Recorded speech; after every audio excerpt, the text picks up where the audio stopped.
Okay, we are live now. Ooh, I gotta focus. Hopefully, maybe We're no one's here because now live. there's a really close up of my mouth on the stream. No one wants to see that.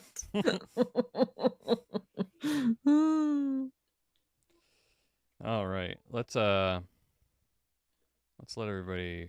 remind everyone we're here. And then I do have a story for you. Okay. If you are interested. Almost. And do not have something you specifically want to. Nope, I have nothing ready. All right. Hold on, one thing. We're live. Come hang out or else. Hang out with us. I like making our I like the idea of all of our social media presence being slightly threatening. Well, Mr. Beast does that at the end of all his videos. Subscribe or I'll delete your Roblox account or stuff like that. I didn't know that. So, yeah. So, maybe it works. It's just a matter of time yeah. for us before we have hundreds of millions of subscribers. Come listen, or the terrorists have already won. Or we'll make you watch Mr. Beast videos. Yeah, or that. Yeah, there you go.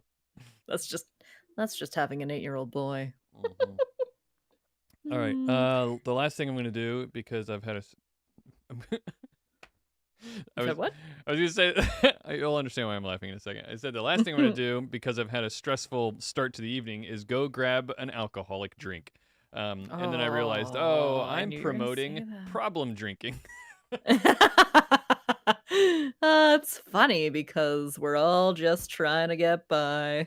It's funny because we're in our middle age and just it's trying funny to because survive. I'll regret this tomorrow. Right,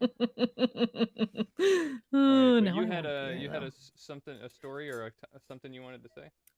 You may remember last year, 2024, around this time, I said, yes, Bobby. I said, Bobby.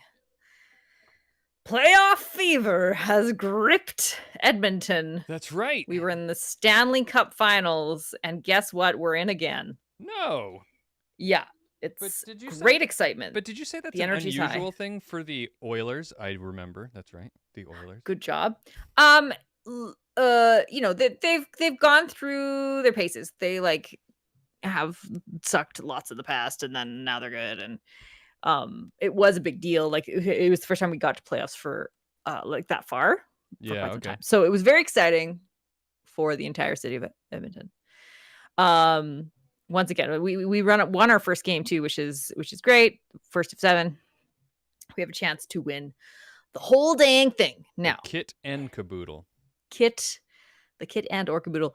And I just don't care. Like I can't bring myself. But you were excited last year.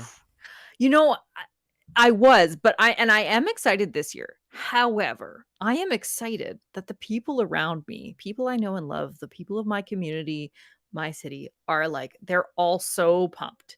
And they want that win, and they're going to be so happy if they get it. If we win, I'll be happy. If we lose, I'll be sad. I'm even using the words we, but at the core, when you're gonna sit down and watch hockey, there's no my interest is literally zero. I just don't care. And for work, we did an Instagram post about cheering on the Oilers, a bunch of the staff at the Science Center. We did an Instagram post. So it was so fun. I borrowed someone else's Oilers jersey. I had an orange pom-pom, and we had these signs, and we were like, let's go Oilers. We had this little post, and I'm just woo with the thing, and in my head the whole time I'm like, I am a fraud. So if you see that Instagram post and you see me, just know that's what Maura looks like. This is out of love for my city. It's just I just can't. I feel like I would have to generate. It would take me effort to care about the actual game itself. I care about the people who care about the game. I just don't care about the game.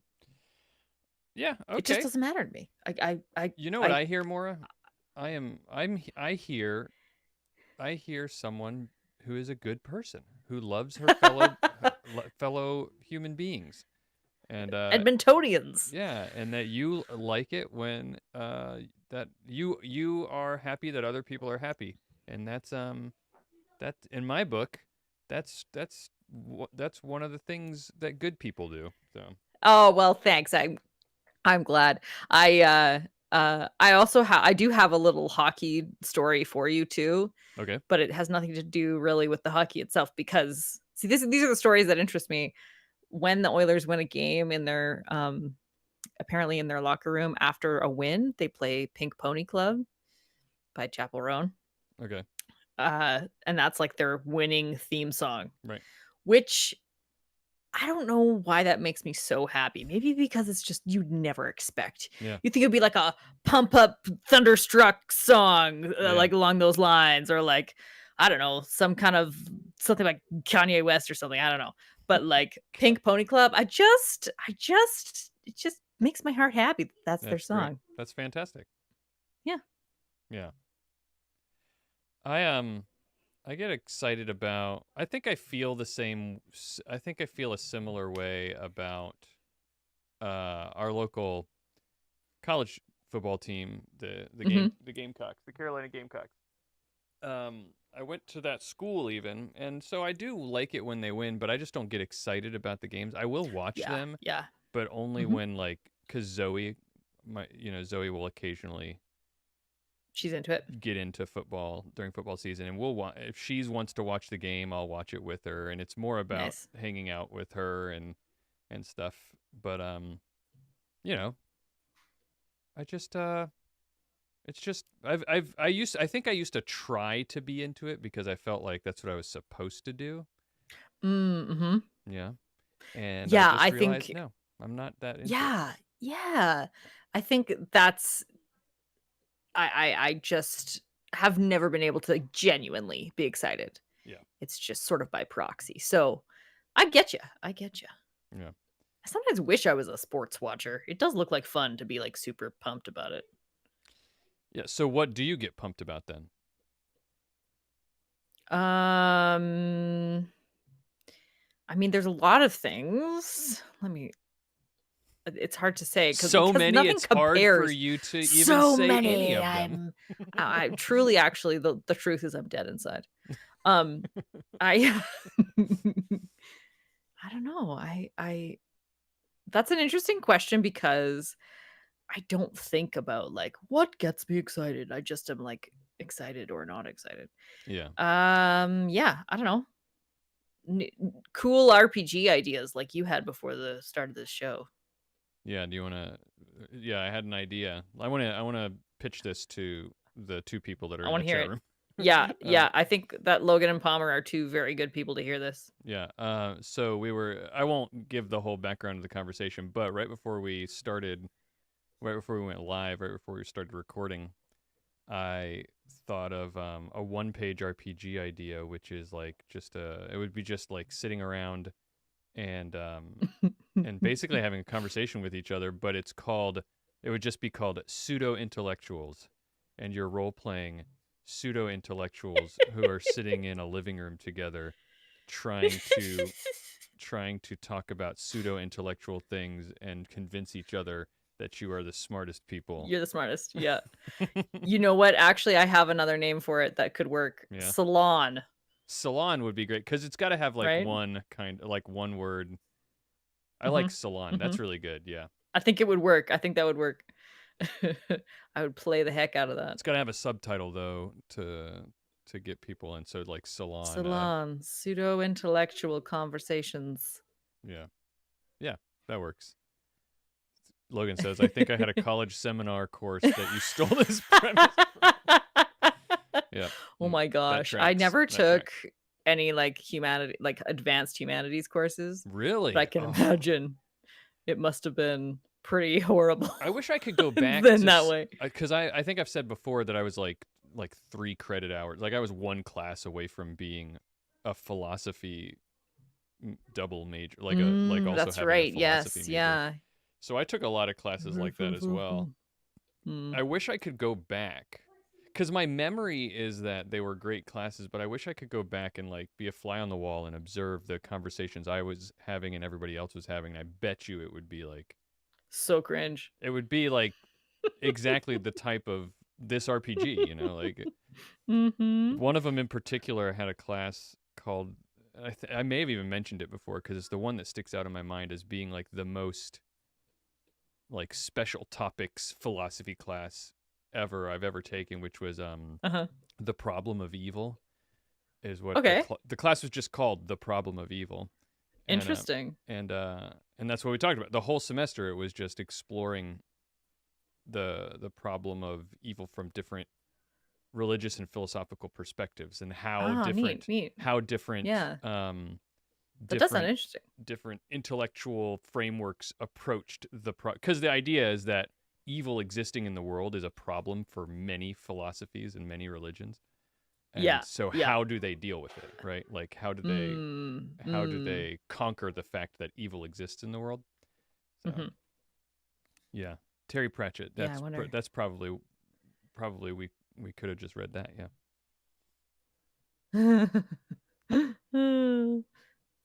What's a philosopher? Masters of Suspicion. Yeah. Interesting. Masters of Suspicion? What is that class about? Masters of Suspicion. Yeah. So Logan said, I think I had a college seminar course that you stole this premise from. It was called Masters of Suspicion. The readings were brutal. I'm not sure. Yeah, I'm curious. I wrote a paper in that class actually that where I argued that we didn't. It was like such a philosophy students paper. I argued that we didn't have a responsibility to protect the environment insofar as it benefited ourselves. And I only wrote the paper because I wanted to be like, I wanted to sound smart, I think. Oh, interesting. Not to like test out your logical No. chops. Because I had convinced myself that I believed that was true. And I guess on that some we didn't level, have to help the environment. Well, it wasn't. So I was arguing a very, I was arguing a very, I don't know, nuanced, esoteric kind of point, right? It wasn't that we shouldn't. I wasn't saying we shouldn't protect the environment. I was saying that we did not have a moral obligation to protect the environment. The only moral obligation we had was to ourselves as human beings, which in turn implies that we should protect the environment, but because I do you know see. what I mean? Like it was a very narrow point I was trying to make that didn't actually advance thought in any way. I mean, that's a big lift for an undergrad student to advance philosophical thought. Fair. That's fair. Maybe I would say too hard on myself. Don't be too hard on yourself. Yeah. Though I'm certain that anyone in a class like that is probably has issued several pseudo-intellectual statements. So I'm sure that occurred in your class frequently. Right. Yeah. It was a fun class overall, though. Yeah, that does sound super interesting. Masters of Suspicion. How does reading a lot of Nietzsche and Freud? But what does that mean? Masters of Suspicion. Like, the thing that comes to my mind is Sherlock Holmes. I don't know, like he's like suspicious of everything. He is a master of suspicion, I think. Right? He's a master of suspicion. Yeah. Well, what, like Freud? I don't know about Freud. Whatever. Nietzsche was kind of suspicious of philosophical thought at the time, right? Yeah. He's like, I don't know about these priests, guys. We should check this out. And then he said, God is dead. Yes, he did. I watched The Good Place, and in The Good Place, at one point, somebody pointed, like, said that quote and continued it on, and I was like, wait a second, what? Wait, there's and more? Then I read the actual passage, yeah, because I'd never read Nietzsche, and I'd never really thought about it, and I was like, oh, this is like a whole thing, like this is way more. Like he's not is way more to what he's saying. Yeah. Because of course, growing up in the church, it was like, God, Nietzsche says God is dead. God says Nietzsche is dead. Ha ha ha ha. We made a joke. You owned Nietzsche. That's right. You sure told that guy. That's very funny. Anyway. Got him. Yes. That's right. Get him. Uh Logan says he also doesn't know what it means. Masters of Suspicion. Even with a degree in philosophy. Well, okay. Then I guess we'll never know. It's hot enough more of the hair's going up. That's right. The sweating has happened.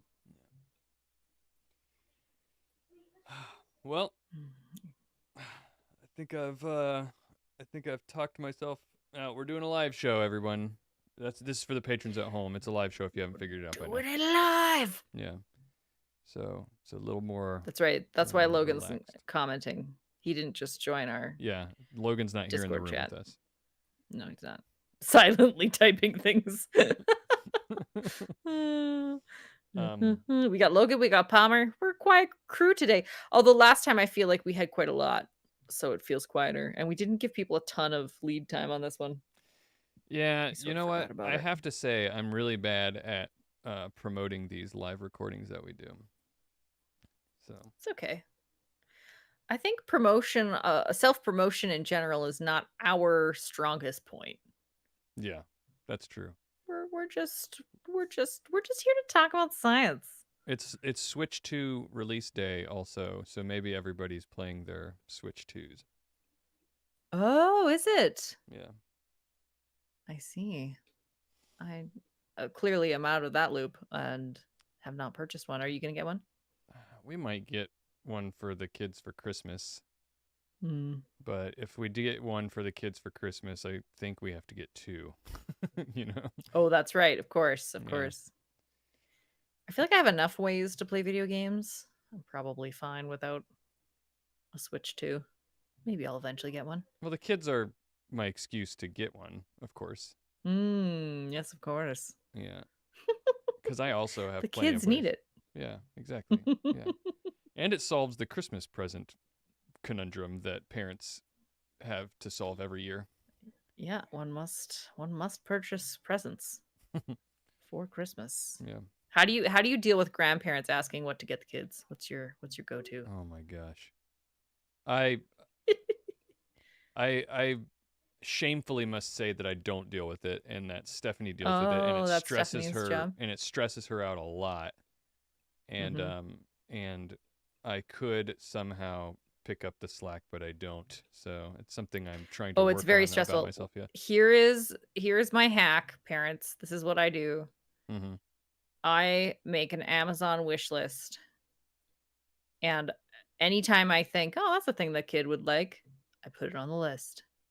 And then every time someone asks me, what would your child like for insert celebration here, I send them that list. Yeah, and that's good, but some of the grandparents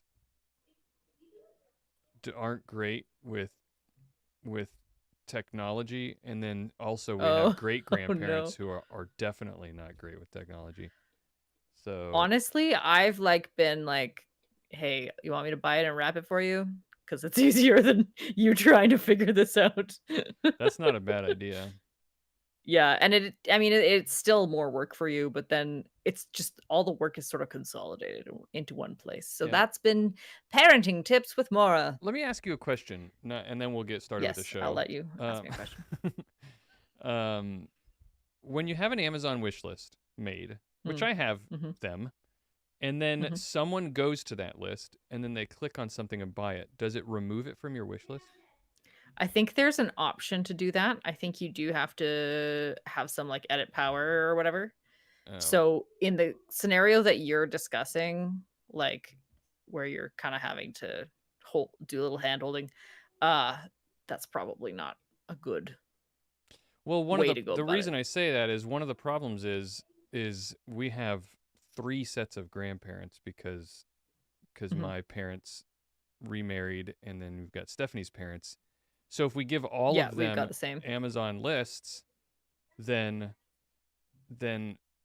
you don't want. You just get them to you need feedback. You're just like, Well, tell yeah, me which but one you get. that's half the stress of Christmas Yeah, is fair. managing who got what and did you now you're getting this and so you got that. Nope, you can't get that. So like it's.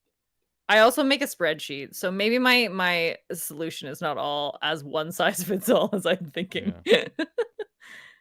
And then It's the real yeah. last thing I'll say is that I've thought for a long time that Amazon should make it possible for someone to partially buy something, like Oh, on a like you list, split the cost of a thing. or just be like, Okay. Yeah, oh, yeah, you yeah. want that thing that's $100? Well, I was just gonna spend 40 or $50, but here, let me contribute. But I don't think they want to do that Mhm. because they just want you to spend extra money, right? So Interesting thought. Yeah, that could get complicated there's for a free the idea. poor There's a hardworking free folks million at dollar Amazon. idea for someone who wants to make a third-party app. There you go. Well, and you know what? A third-party app that manages, like, purchasing for children, like, Yeah. would be amazing. Yeah. Like a web app. You just put that stuff in. I don't know. All right.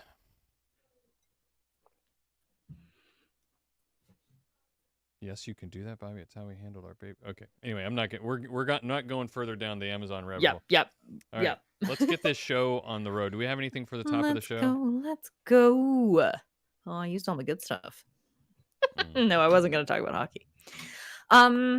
Oh, I read something recently that was science-y. I was like, yes.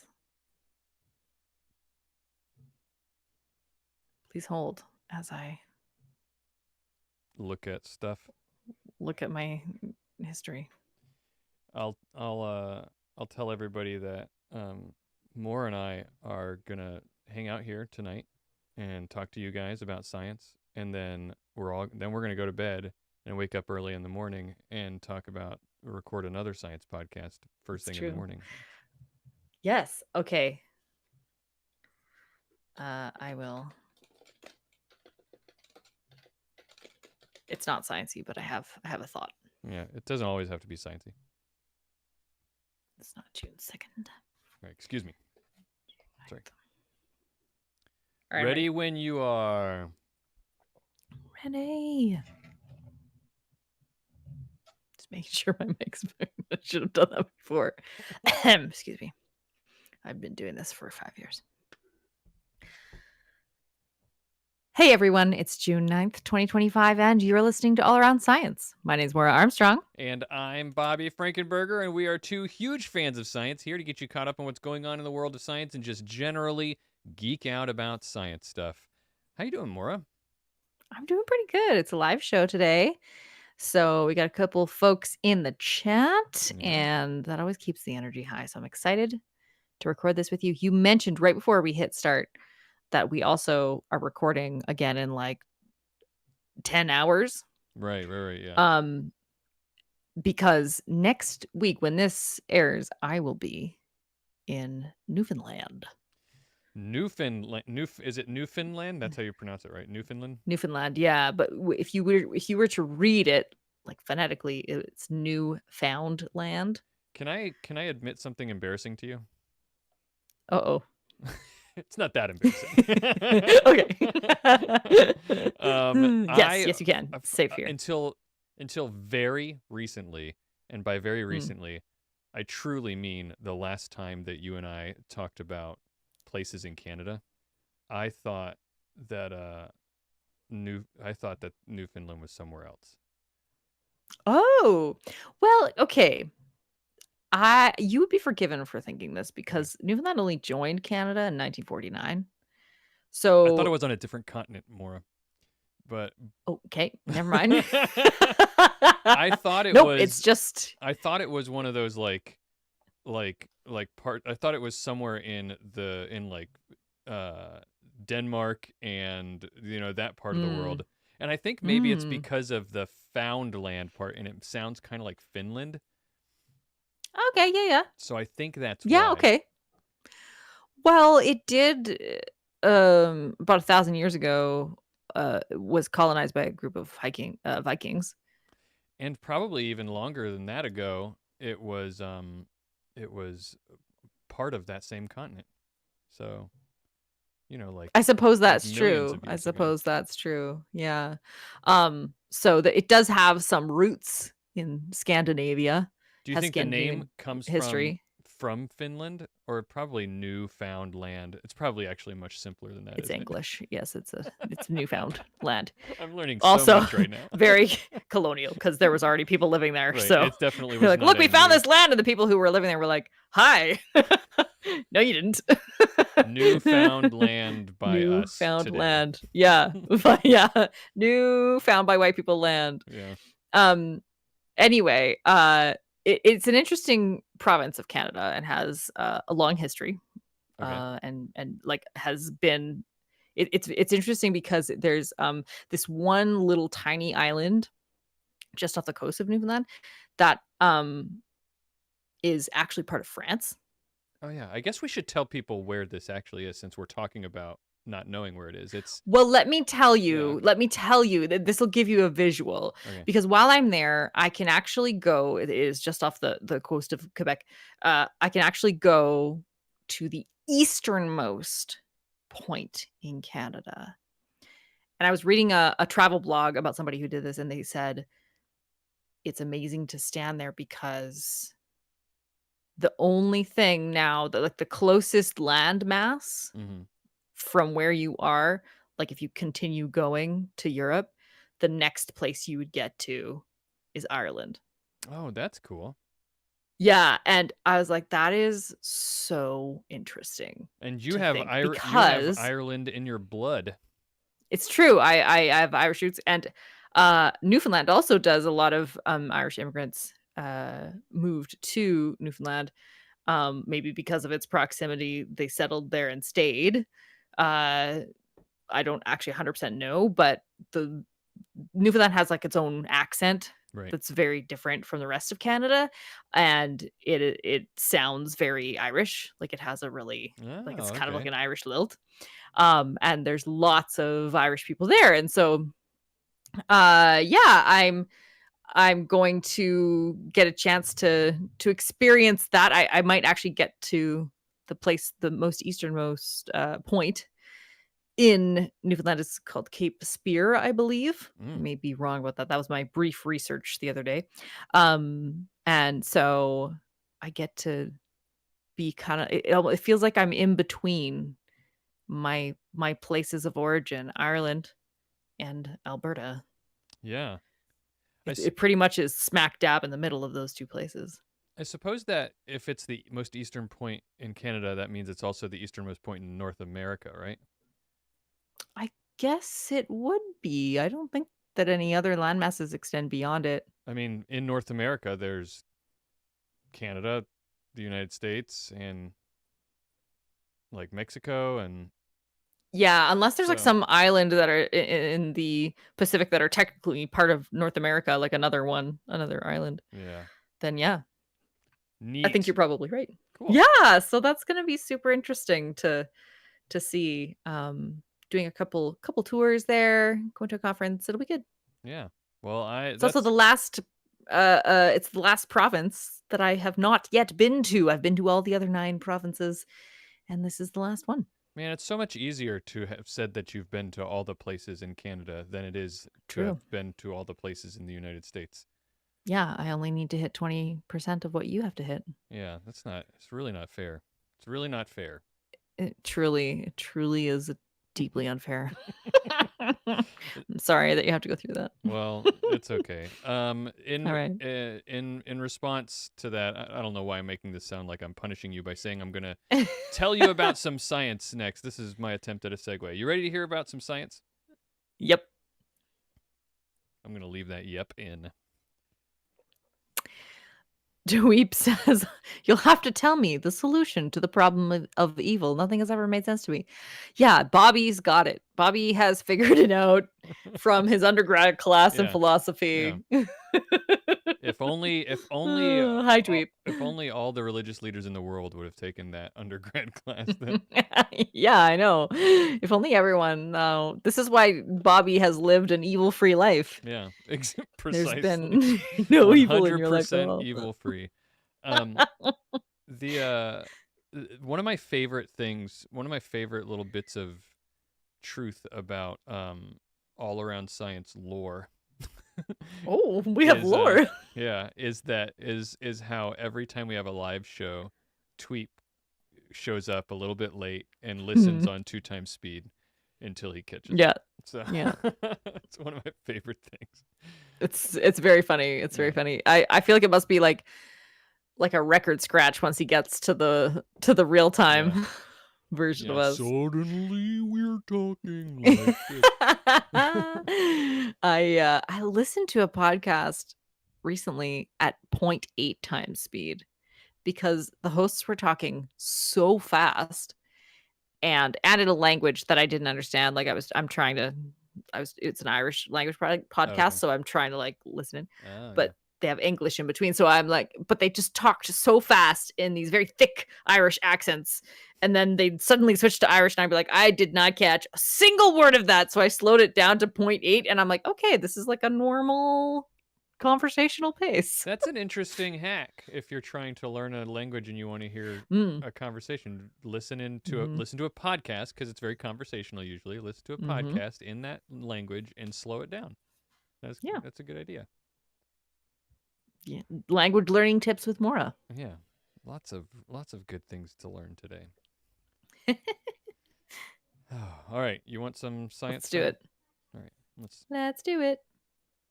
See if I can, hold on, I gotta look at it again. It's one of those that I wrote a while ago that. Oh no, I worked on this earlier. Never mind. Earlier today. Yeah, I thought that was more recent. Yeah. I do so much freaking science writing now, Maura. It's like yeah, I guess you've got a lot going on.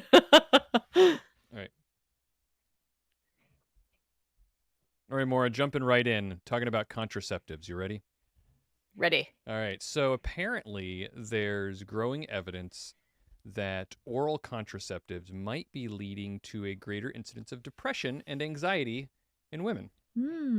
Interesting. Okay. Yeah, it was. So I read all about this say right off the top. I read all about this in an article from New Scientist website. New Scientist. The article is called "How Does the Pill Affect Your Brain?" We're finally getting answers. So if you want to go and read some of the details here, but I'm gonna be talking about a lot of the details in there. They've got references there too, which is great. So in case you want to look that kind of stuff up, I know some people ask me about that, but apparently the evidence is a bit all over the place, and we don't completely understand what's going on. Big surprise there that we don't completely understand what's going on with women's health. And in the brain too. That's like an intersection of two very difficult to understand things. Yeah, exactly. But new research is pointing to oral contraceptives increasing the risk of mood disorders. So and changing the way our bodies react to stress and increasing our risk of certain types of strokes. Interesting. Okay. And so yeah. So before I get too much into it, I did want to say right off the bat, because I know probably anybody who takes oral contraceptives might be like, oh my god, what do I need to quit right now? The researchers themselves say that that this is not, all of this is it's not a reason to throw away your pack of pills. And that yes, oral contraceptives are largely safe. It's fine. But we're just learning that there are these side effects. Like all drugs have side effects. There are these side effects that are just now being realized. Yeah. And so all drugs that you take are kind of a trade-off. You know, you're accepting the risk of side effects to get some sort of benefit, right? And I mean, pregnancy notoriously unsafe. Right. Exactly. You know, I shouldn't say that. That's not fair to say. Pregnancy can be very, very safe now, but historically, not terribly safe. But that's part of the history of this whole news item that I'm talking about, right? Is that So back in the 60s, or actually I think in 1960 is when the FDA first approved oral Mm. contraceptives, and that was a big, huge, exciting win for Mm-hmm. uh for for women everywhere, right? Like Absolutely. Yeah. because Having it the ability to control that is huge. yeah, being able to control your fertility and having it opens you up to a lot of possibility that was much more difficult Mm. until then, right? Mm. So I think you have to put it into the historical context that everyone was excited about it, and when it was and it's all historically it's already been very easy to ignore women's health in science. Mm-hmm. Mm-hmm. And so a very exciting thing like this, it was incredibly easy just to see, oh, this thing works and that's awesome, let's just Yeah. dive right in, Yeah. right? 100%. Yeah. So we're just now learning a lot of about how this affects people long term. So what are some of those All effects right. that that have been uncovered over time? Well, one of them is, as I implied, effects on mood. There have been studies have shown higher rates of depression in oral contraceptive users, especially Mm. in new users of oral contraceptives. Mm. Um, so that increased risk of depression pops up early on when you start using it. You'll have Okay. increased risk of depressive episodes and whatnot. Um, and that effect is particularly dramatic in populations that are already undergoing major hormonal changes. So, Mm. if you're going through puberty, if you're puberty, pregnancy, and postpartum phase of life. I don't know why they listed pregnancy. I mean, you're not. You're not. Yeah, I don't know that you would need oral contraceptives I during don't know that, and I pregnancy. don't. This is my ignorance. I can't think of a reason that you would take it. I don't think it would work. Yeah. Uh, I think it's too I late. think, yeah, I think that ship has sailed at that point. I wonder about perimenopause too. Yeah. So that's another part of life Another where, P yeah, word, another P word. Yeah. Um, but you have to recognize there are people who experience positive effects in terms of like mood. mental. Yeah, Okay. in terms of mood. Huh. Some see a reduction in depression when using oral contraceptives for a long period of time. But not everybody, right? Oh, interesting. Yeah. Okay. Okay. Weird. I wonder Remember why that that would oral be. contraceptives are hormonal drugs, right? Like Yeah. they're Yeah. They're hormones. Yeah. yeah, they're you're taking hormones, or at least at the very least you're taking synthetic hormones that are going to be changing that balance in your body, right? Mm-hmm. Mm-hmm. But it's highly individual. And that's one of the problems is that the ingredients themselves in some of these drugs aren't well understood. Um, there's lots of different types of progestin, which is a synthetic progesterone, which is a hormone that uh, regulates a lot of things that I don't really understand very well. Stephanie, my wife, who's a pharmacist, could tell me Yes. all about it. Yeah. Um, Because there's two key hormones that regulate the menstrual cycle, and that's right. estrogen and progesterone. So progestin is part of that, taken at certain times, and that one you'll they call it the mini pill. Yeah. You'll take it, I think that might be the one you only take a couple weeks worth of, but or maybe you take it during the whole time, but it is a little bit of a gentler effect, or can be used if estrogen or estradiol is what they take, Yeah. Yeah. for other contraceptives if it's not working for you, so. Right. But the point is that, right, there are lots of different types of these progestins, and they all can act differently in the body. And so that makes it even more difficult to nail down what's Mhm. going on. Another impact that they can have, I mentioned, was stress response. So, so Mm. this some researchers think is one of the ways that mood is being affected is through its mediation or its effect on stress. So one of these progestins that's used a lot is called I think it's oestrogen. Um, but uh, Okay. but what it does is it modulates stress response in the body. Hmm. Hmm. So there was a 2022 study that showed that higher levels of cortisol, which is a marker of inflammation, uh, were found in people who used oestrogen, right, which is this type of Mm. progestin. And Okay. so the deal is that what our bodies process stress hormones differently, okay? And cortisol is a Mhm. stress hormone. And what it does Right. is it doesn't just, we think of it as the stress hormone. Mhm. A lot of times when we think about cortisol, we just think about it as being there when we're stressed. But what it's actually doing is it's helping to reduce, it does a lot of things. But one of the things it does is helps reduce inflammation.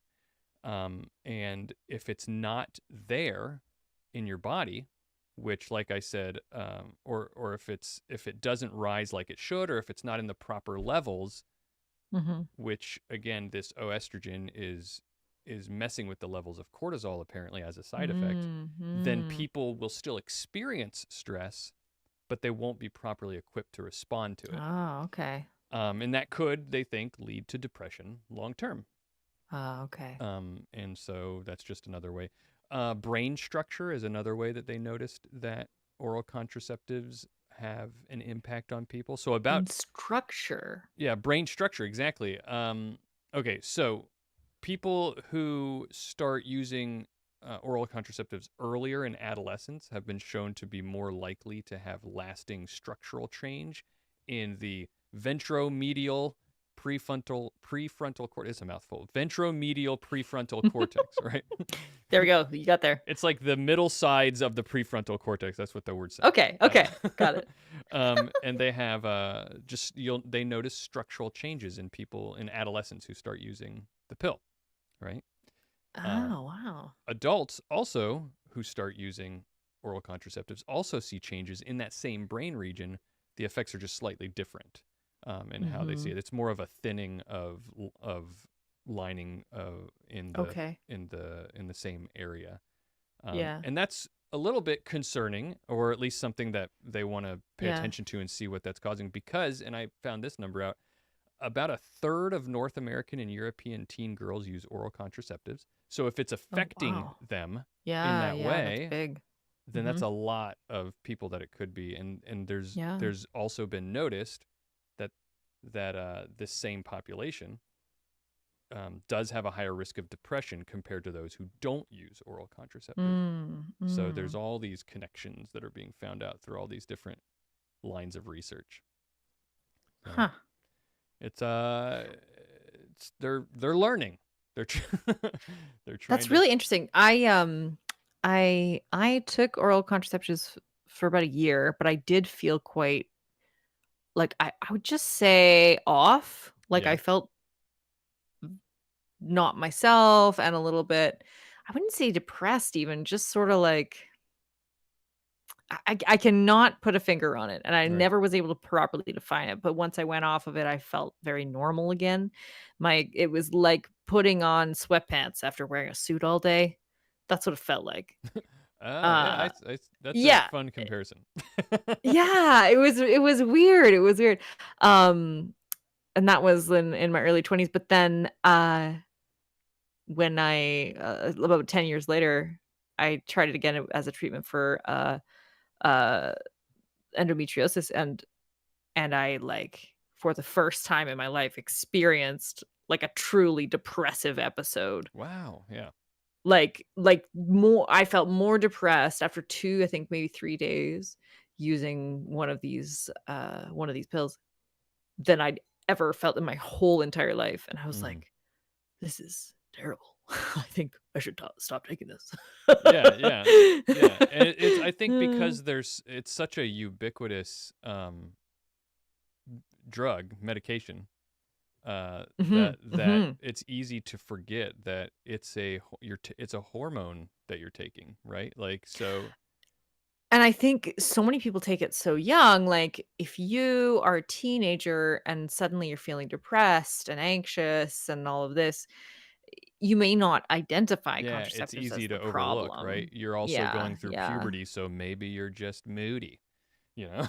Right, exactly, or maybe, like, sometimes, certain mental illnesses will trigger in puberty, Right. Yeah. with, contraceptives notwithstanding, but I wonder, too, about other types of hormonal contraceptives. Like, I also had an IUD for a while, Yeah. um, that some had some hormonal release from it and felt totally fine, no issues at all.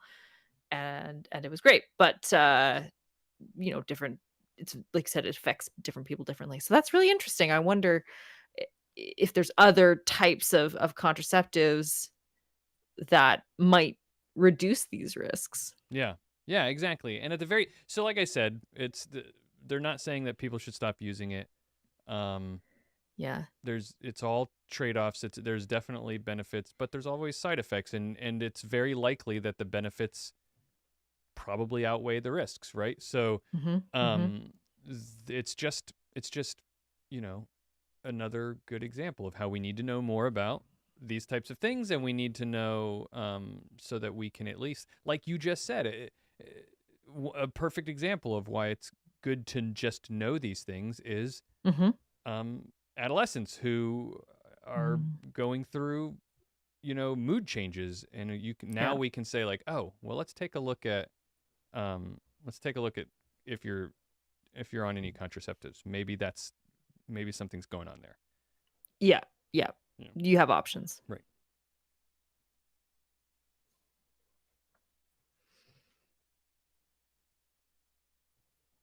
That's very interesting. I I was know I was I was a little worried I was going to be out of my depth. I'm glad you helped. no, yeah. I know blood clots were always a problem, so I'm not surprised about the stroke thing. Yeah, that's why I didn't Blood clots actually, have always been and a maybe I risk. should have said more about it, but I didn't bring that up because I feel like that's a little bit, and maybe that's my bias because I know Stephanie's told me about Yeah. blood clots before. And I think it's because of the inflammation thing. Uh, Maybe, it's yeah. connected to that. So It's also a risk during pregnancy. There's like clotting can be a risk, and circulatory problems. yeah, There's lots of but when you think about it too, the pill is meant to like mimic pregnancy, to pretend to your body that you're pregnant. So it makes sense that some of those effects would happen at the same time. And what's the like depression too? Getting depressed during and after pregnancy is a thing.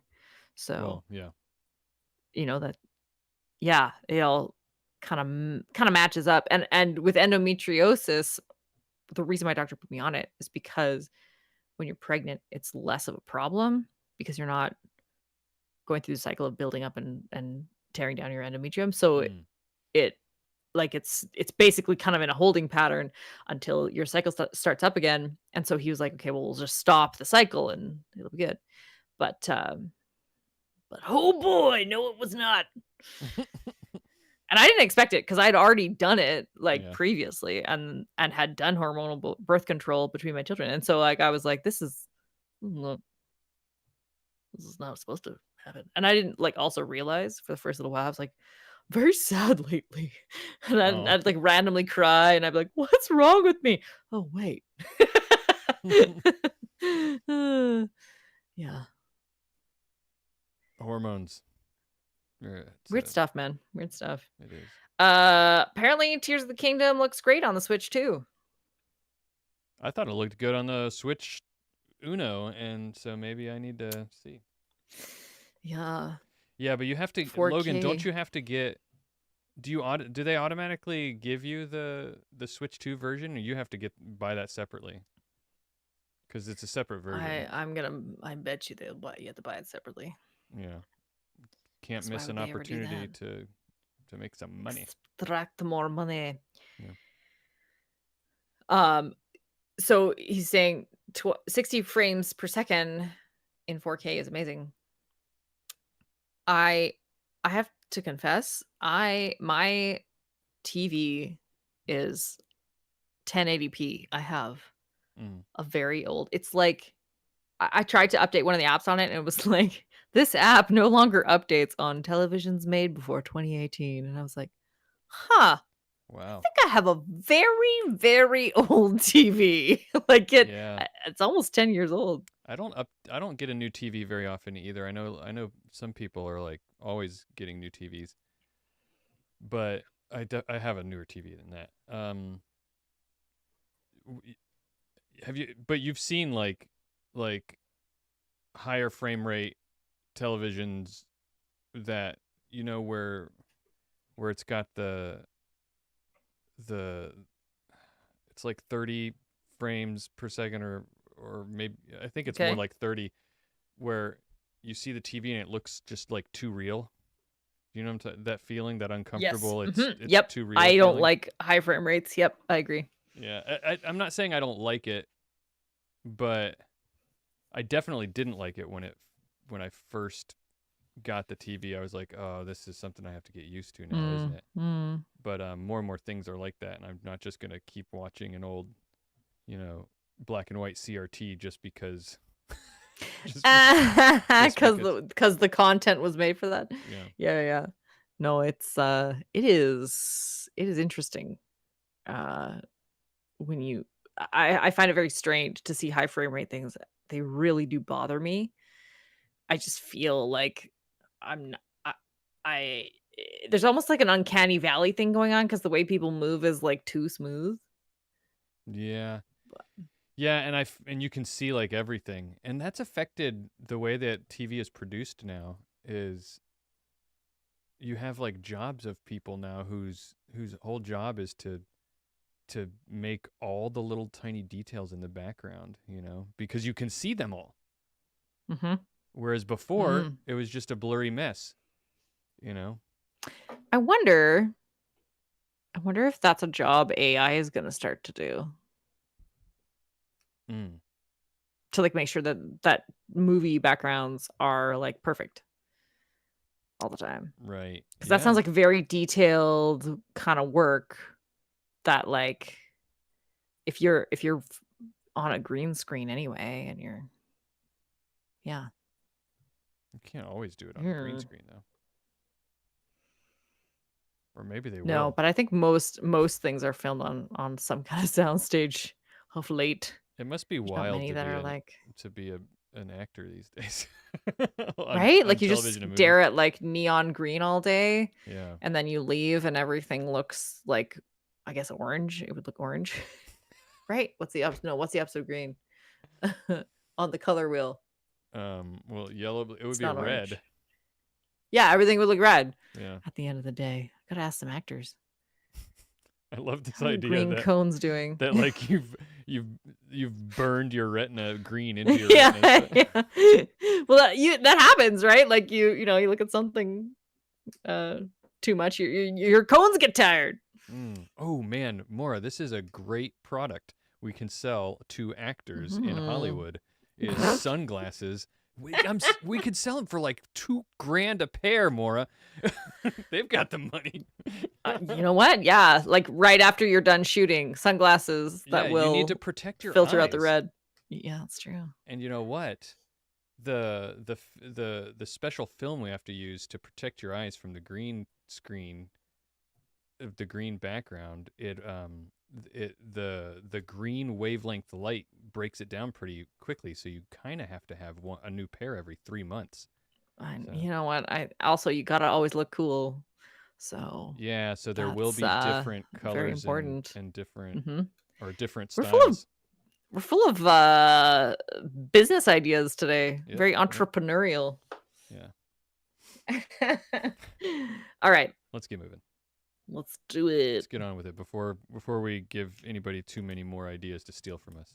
That's right. We're gonna lose out on being first to market here. Okay.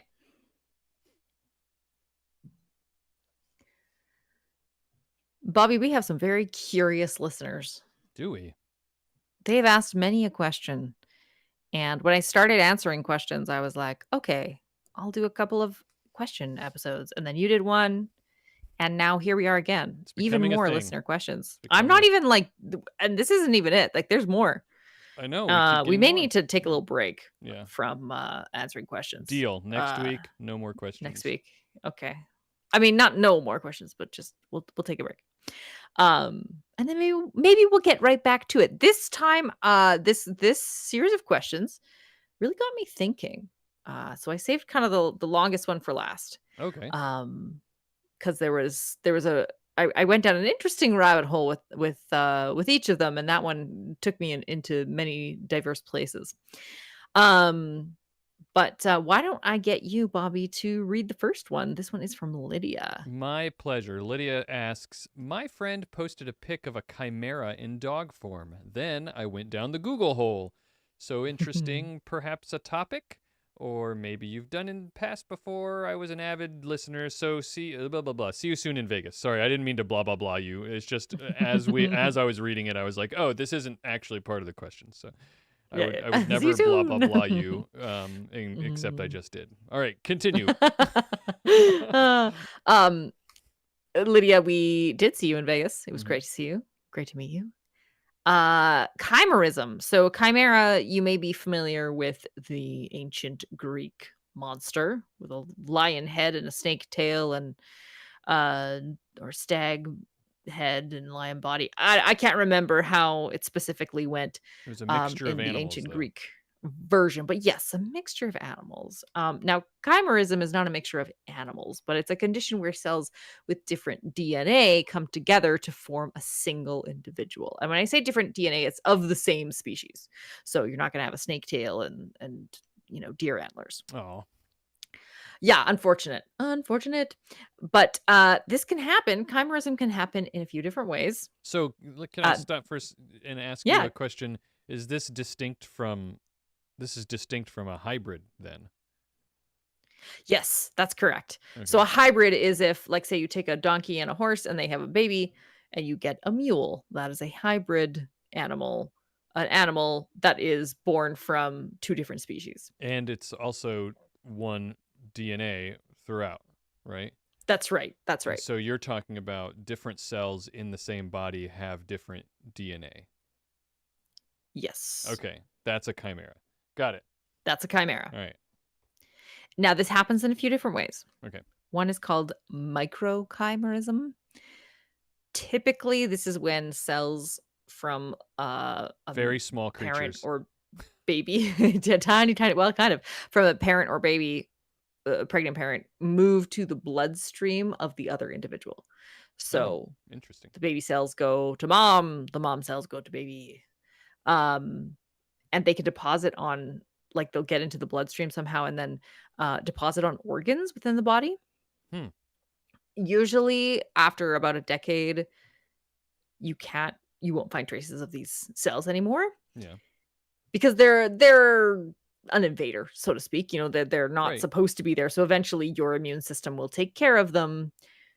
But your immune system kind of sort of goes on pause during pregnancy slash Mm, when you're in utero. yeah. Not even on pause, but like it's all very different at that time. So Yeah. it's able to kind of accept it, but I was fascinated to hear that it might stick around for a whole decade. That means my son might possibly still have a couple of cells from me in Wow. his Yeah, body that's somewhere, cool to think about. right? So crazy. There's also artificial chimerism. So this would be things like a blood transfusion, Oh, a transplant, bone marrow transplant, or I guess like an organ transplant would make sense too. So this is we take cells from another person and put them into your body for some medical reason. I never really thought about that. If you get a blood Yeah. transfusion, those blood cells they reproduce, right?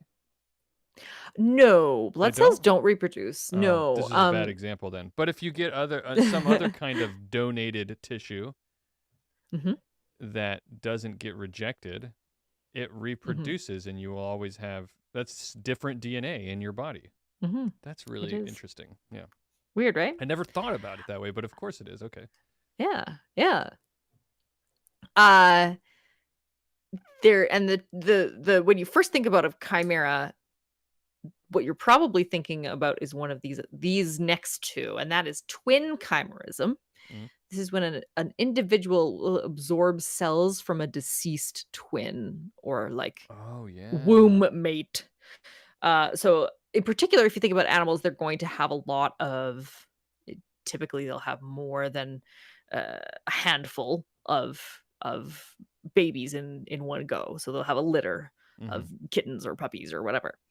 Um, and with humans, usually it's just the one, but Right. sometimes you may have the twin. So if one of those embryos dies, then sometimes I'm sure you've heard of people who ate their own twin. Sure. Yeah. That's not really what happens. Right. But sometimes you can absorb cells from them, and then you will have their cells, like DNA, from another person inside of you. Yeah. Okay. Now, the one that you'll find all the pictures of, Right. however, Because none of these is sound like something that would be yeah, something that would spread around on Instagram or something.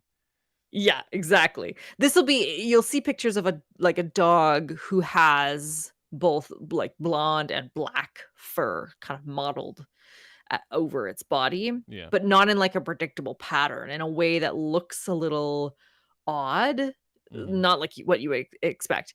And this is called tetragametic chimerism.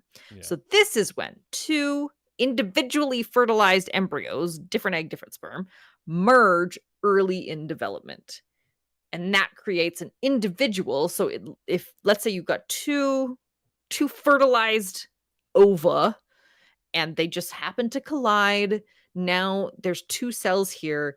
Then they start to divide and create blastocyst, a ball of cells. Half those cells are one DNA, half are another. And it's going to continue to grow and change following the typical body plan of whatever organism it is. Right. But some cells will be DNA 1 and some will be DNA 2.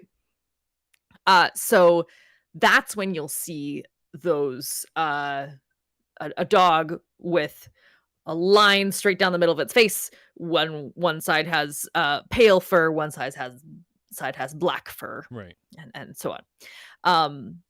Now this is different. There is another type of sort of genetic, I guess, diversity within an individual called mosaicism. And this is when Mm. cells from a single line mutate at some point. So you grow into that little blastocyst, that ball of cells, and then maybe one of those cells mutates a little bit. And Right. then you end up with a portion of your body having that new line of cells. Oh. Um, and this can happen kind of if you think about like a tumor, basically that's what that is, a Mm. mutated Sure. bunch of cells, right? Yeah. And I think when I saw that, I think my son has that because he has like a blonde streak in his hair. Oh. Neither me or his father are remotely blonde or really anyone in our family. So I think maybe there's a little mutation that happened kind of in this one spot in the middle of his forehead. Yeah.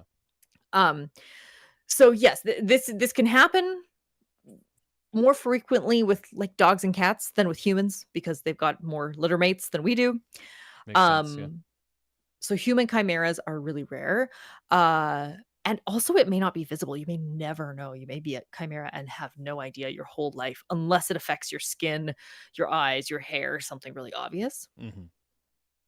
There was one woman who her chimerism affected her in an extremely dramatic and actually quite tragic way. She split up with her husband and was going through the process of gaining custody of her two children. Her name is Lydia Fairchild. This happened in 2002. And part of that process was genetic testing. So they did the genetic tests. Oh no. And they found that, yes, that's the father, but you, lady, are not the mother. And she's like, excuse me, I gave birth to these children. They are mine. And so she was quite horrified at this development. And it got to the point where the courts were talking, like they thought she was lying, Sure. which understandable because, the evidence-based courts are very like, Yeah. Hard. It's hard that's to. what they're going on. It's hard evidence, It's right? hard to argue with genetic evidence, right? Yes, it is. However, I would think like maybe would your ex-husband not like pitch in a little here? Like, I guess custody battles can get Brutal. pitched pretty Yeah. brutal. I don't know about all the drama, but I can't imagine the horror of this, like being told, no, these aren't your children. Yeah. Yeah. Here is what kind of saved her. She was pregnant. So she had her third child. And when she was there, the court ordered that at the birth, there had to be a witness who immediately took blood from the child and from her at the same time. And then they tested it, and again, it showed that it wasn't her child. Wow. And yeah, crazy. And what had happened is she was a chimera and her reproductive organs were not the same DNA as her body. The genetic connection that she had with her own children was closer to that of a grandmother and grandchildren than a mother and child. That's bizarre. Right? Yeah. Crazy, crazy. So basically, like, she was their aunt genetically because, you know, another DNA, like sister DNA, I guess, Mm-hmm. had, Mm-hmm. been supplying the eggs in her body. Wow. Yeah, That's crazy. that is nuts. And man, that must have been rough to go through. Oh my gosh. I can't imagine. Yeah. Sorry, Lydia Fairchild, that you had to go through that in 2002. I hope that your now children now in their 20s, have, gone through it and Yeah. had a great life with you. Yeah. Um, Overall, chimerism doesn't affect an individual's life too much. You might get some heterochromia, different color eyes, hyper or hypopigmentation of the skin. This is different than vitiligo, where you'll see somebody who has two different colors of skin and sort of patches on their body. Yeah. That's a skin condition. This, it might look a little bit like that, but it's not the same thing. Hmm. One thing that can happen is it can result in intersex individuals. Yeah. Okay. So you might, if you have two, an X and Y chromosome cells, it can result in infertility too. So if you have, just depends on sort of where it ends up in your body plan. Right. Uh, you might experience some stigma if it's super obvious, or have some kind of horrifying experience where the courts try to take away your children. Yeah. Okay. Uh, and it also can result in autoimmune problems, which sort of makes sense. Yeah. Yeah. It does. Two sets of DNA there. So, but yeah, that's chimerism. Very interesting little concept. That is. All right. I guess Next. I guess I will tell you that there's another question. All right, hold on. There is. Let me do that. Let's Well, that was really interesting, Maura. We've got another question though from do it. Depleted ZPM. I'm so Ah, shocked that Depleted ZPM sent us in a question. another question. Yeah. Says listening to the news and Bobby's first Daily Science Brief podcast. Quick plug on for Ooh, Daily Science Brief. daily science brief. Listening about the possibility of life on a planet 125 light years away. It is said to be 18 times larger than Earth, so it had me wondering how exactly could you get life on a planet that size? I know it has a lot to do with density, but the gravity on that planet must be huge. I know the size of animals can relate to the strength of gravity. For example, the largest ever life form lives in the oceans. And I also know by life, they are probably talking plant life and bacteria. So, and here's the question, how could complex life look like on a very large planet? That is a great question. And let me tell you, the internet sure has a lot to say about I this. bet there were so many YouTube videos that sounded with people talking a little bit like this. Oh my gosh. I was okay, when I research these things, you dip your toe in and you're like, "Okay, I see. Here's a reputable source with a few scientific papers. Here's a woo-woo source I will ignore." Here, depending what you're looking for, right? This one was like just all the sci-fi nerds came out of the Yeah, closet and were like, "Well, actually," yeah. and I there was no references that I could find Right. Well, this is on this speculative, one. right? They're all very speculative. So I think let's lean in to the Yeah, speculation here. let's do it. We know that life responds to evolutionary pressures. Sure. Pressure. Get it? What? Gravity, pressure. There we go. What pressures would high gravity cause for complex life? So think about the composition of a planet. On a Mhm. high gravity planet, you're going to have thicker air Yes. because it's more dense. It's got more gravitational pull on the air that's there, and so it kind of compresses it down a little bit more. Right. That might mean you're sucking in a little more oxygen because there's just more of it. Right. The planet itself might be flatter because just the pull of gravity is not going to allow for large Uh, mountainous regions. fair enough. Yeah. Oceans may be shallower because same thing, like you just have a little bit less variation in Yeah. the topography. One of No the mountain things goats and no deep ocean giant squids. There we go. There Yeah. we go. There might not be those, like, deep, dark ocean places. Yeah. I like that mountain goats, that's cool. One of the things that I did stumble upon, while looking through this is that a bigger planet is probably gonna be hotter, Mm, and the reason for that is if something's big, it will cool down more slowly. So, at okay. planetary formation, it's just a very big thing, and just if you imagine a pot of soup takes longer to cool down than a cup of coffee, right? Sure. Yeah. So, it just takes longer to lose all of that, energy. I don't know if that would affect the actual evolution of life because the evolution of life would sort of respond to when the temperature was appropriate for it. Right. Right. That's was my first thought is I don't is wouldn't it just wait until the temperature got appropriate for life? Yeah, Yeah. yeah. Um, but, a large size would definitely mean a molten center, so you would have geologically active volcano. Eruptions might be a little more rare because they have to bypass gravity to get through the crust, Sure. but they probably would be pretty intense because it has to really bypass gravity, Oh yeah. Yeah. a lot more pressure. Um, you couldn't you I think you'd have restrictions on how high or low you could go, and if we reverse this and think about a smaller planet with less gravity, if you can get up higher more easily, maybe you just would. Maybe Right. life would just evolve into those higher spaces. Maybe on a high gravity planet, it would evolve into kind of the lower spaces, Right. not Right. be able to fly up or jump up quite as high. Um, yeah, what are your thoughts, Bobby? What would you imagine a high gravity organism would look like? So I think a lot of people's instinct would be, well, in order you're because of the gravity, you're gonna have to be like really muscular and large to be able to stand up. But I think that presumes that for some reason things need to be the same height as they are here on Earth. Hmm. So I don't think you necessarily have to be it's giant leg muscled things. I think Mhm. you just I think it would you just think about what life needs to do is reproduce, right? So Mm. and one thing that helps you reproduce is moving around. So just Mhm. think about what would make it easier to move around. I bet you'd have a lot more like rolling and shuffling things. Ah, okay. Maybe Yeah, that's interesting. maybe things that I think things would be smaller is my instinct. Yeah, yeah.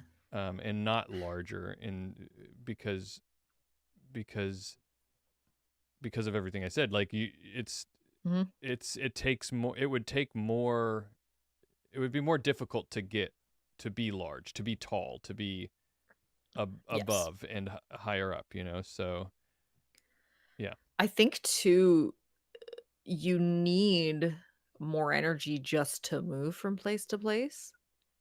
So a smaller organism would be at a significant advantage there. yeah, sure, yeah.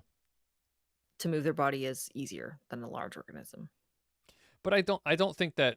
I think there would be larger things because another for thing sure. to think about is like if everything is small and rolling around on the ground, that means there's a niche to be filled in larger animals that can or larger creatures. We're saying animals, but I mean plants just as well. There is a concept in ecology that there's sort of a certain number of animals that fit into those various ecological niches. Hmm. Um, and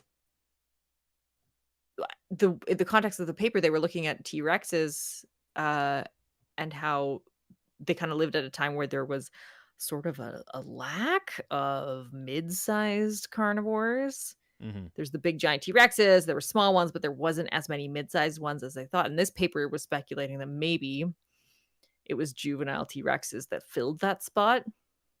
Right. Yeah. And so I wonder if on a high gravity planet, you might have less of a range.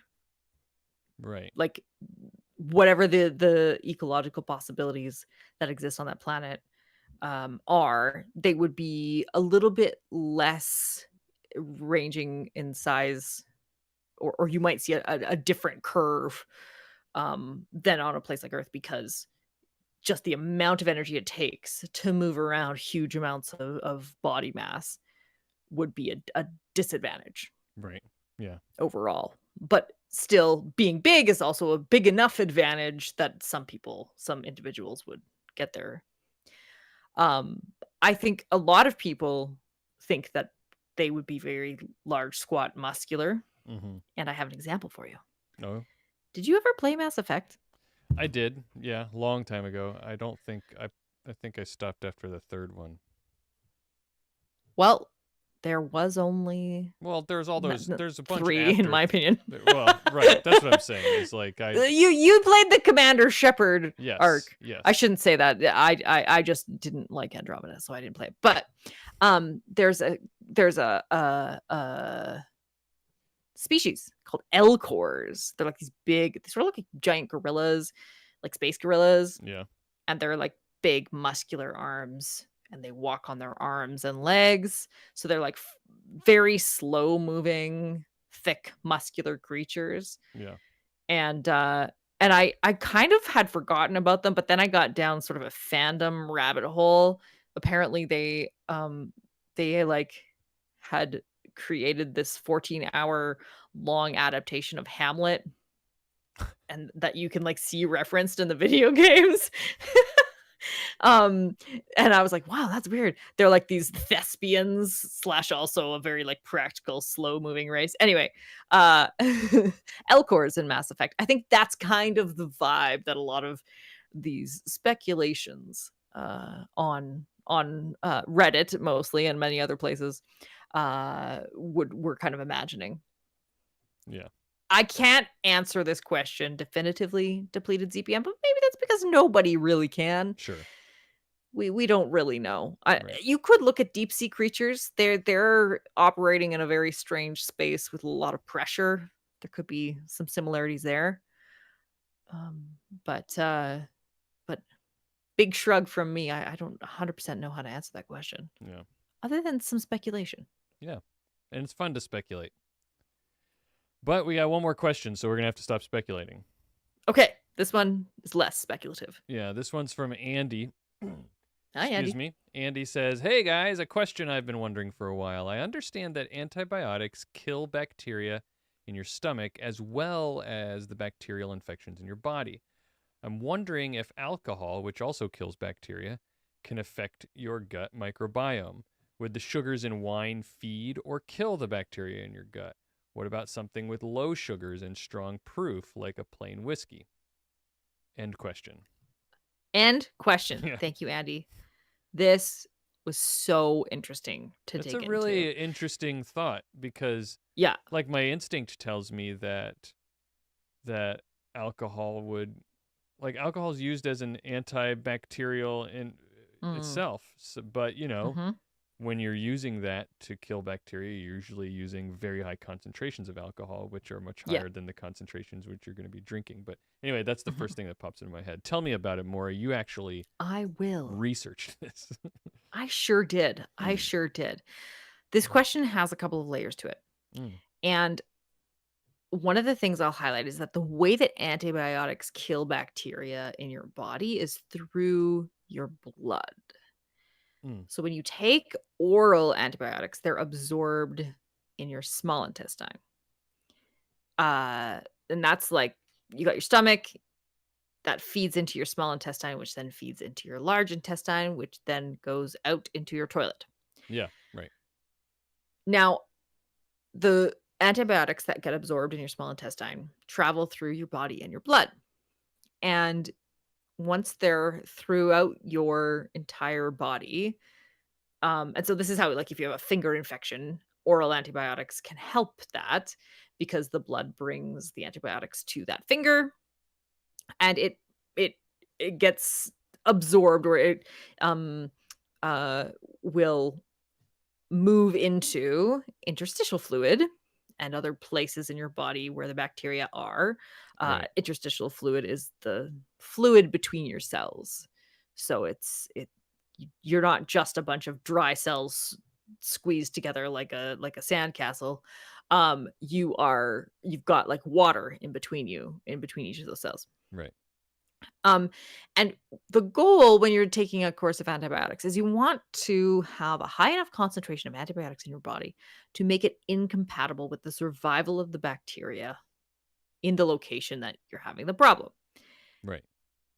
The issue is, unless they're just putting it on top of your skin, it has to go through your small intestine, into your blood, and go through all of your body, and that includes your intestines, because your Right. intestines Right. also, when your blood is full of antibiotics, you get that fed back into your intestines. Hmm. It's not that antibiotics are traveling down your intestine, killing bacteria on the way. Not necessarily. Right. That is kind of happening, but it's notable that most of what we call the microbiome exists in the colon or the large intestine. The antibiotics that you take, they go into your stomach and then they have to travel through 7 meters, 22 feet Mm. of small intestine before getting to your colon, which means that they are mostly absorbed along the way.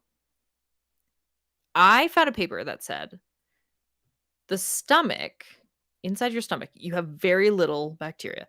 Uh, the stomach harbors only 10 to 1 bacteria per gram content, and increasing densities and bacterial diversities are found in the duodenum. This is like the first part of your small intestine, Hmm. where 1,000 bacteria per gram. The jejunum, that's the next segment, 10,000 bacteria per gram. Ileum, 1,000,000 bacteria per gram. And colon, 1,000,000,000,000 bacteria per gram. Wow. That means for every bacteria in your stomach, there is a trillion of them in your colon. Oh my gosh.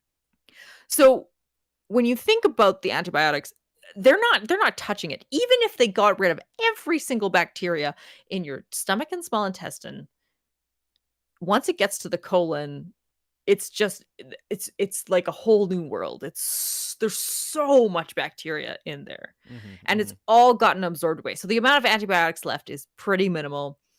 Um, in terms of absorption, there might be some, and it probably can have an effect, but you Right. can have these same digestive troubles if you do IV antibiotics, Right. Right. because it's in your blood and it's doing that. Now, antibiotics, if you take too many of them, can contribute to gut dysbiosis. So this is a change in the balance of various microbes in your gut, and that can have an effect on digestion.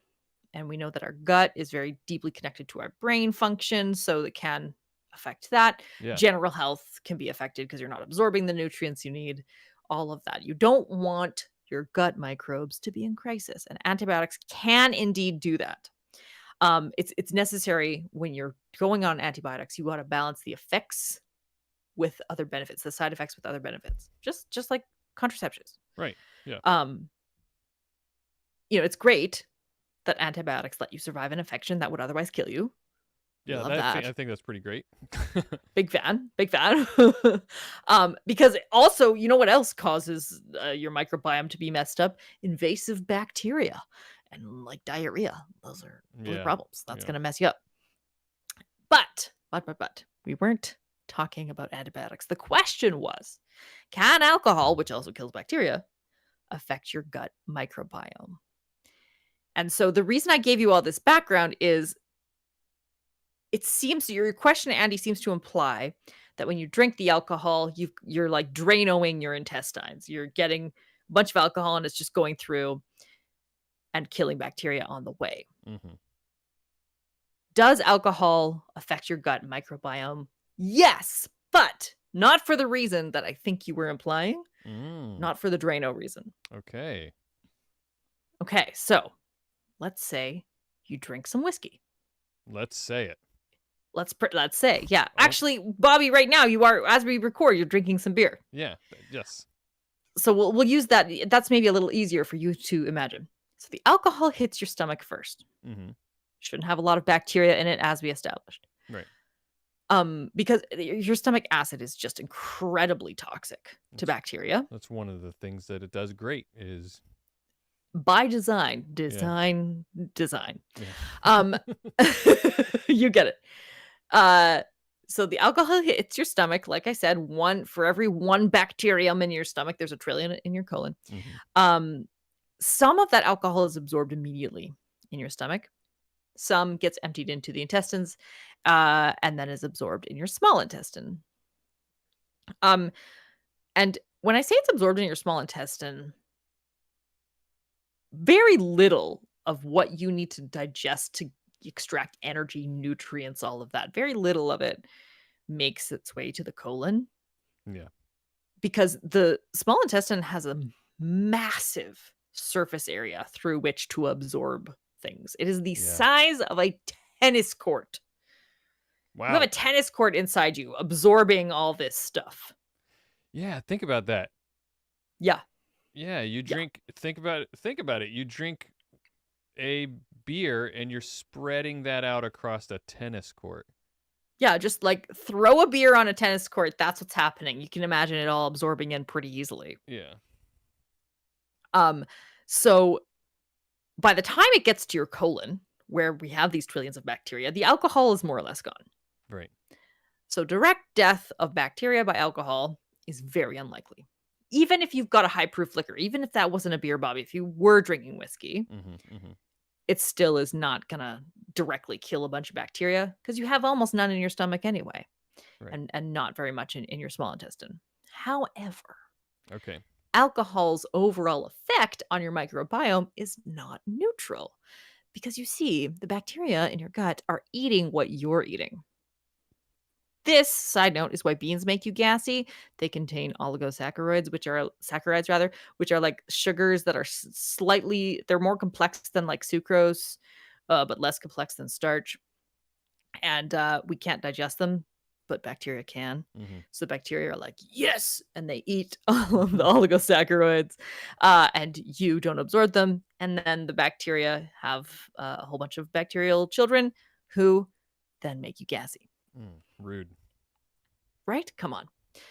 Alcohol contains sugars, but not much else, nutrient wise. So, too much alcohol means not a lot of nutrients for your microbiome. Right. That's a problem. Or you, really, but for your microbiome too.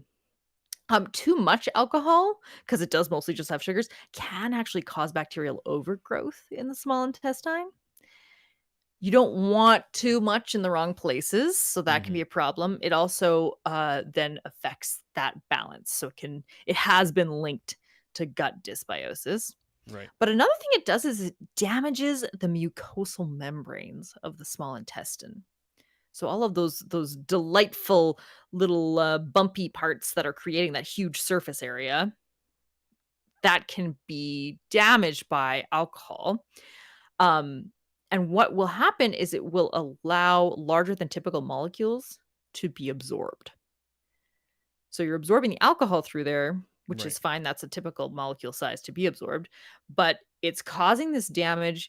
And you may have heard this termed leaky gut, Yeah. which also it's been also kind of co-opted by a bunch of pseudoscience things. But this really can happen that your gut starts to absorb things it shouldn't absorb, and some of these molecules that it's absorbing are toxins from the bacterial overgrowth that you experienced earlier. You have too many bacteria, they're producing a bunch of toxins, those toxins get absorbed. Your liver now, in addition to the alcohol it's dealing with, has to deal with these new bacterial toxins. Goodness. So that can contribute to liver disease, which already is a problem for people who overuse alcohol because your liver also deals with all the actual alcohol. Um, so this is what can happen to your gut if you drink a lot. Now, most of the papers I looked at dealt with alcoholism, people Mm.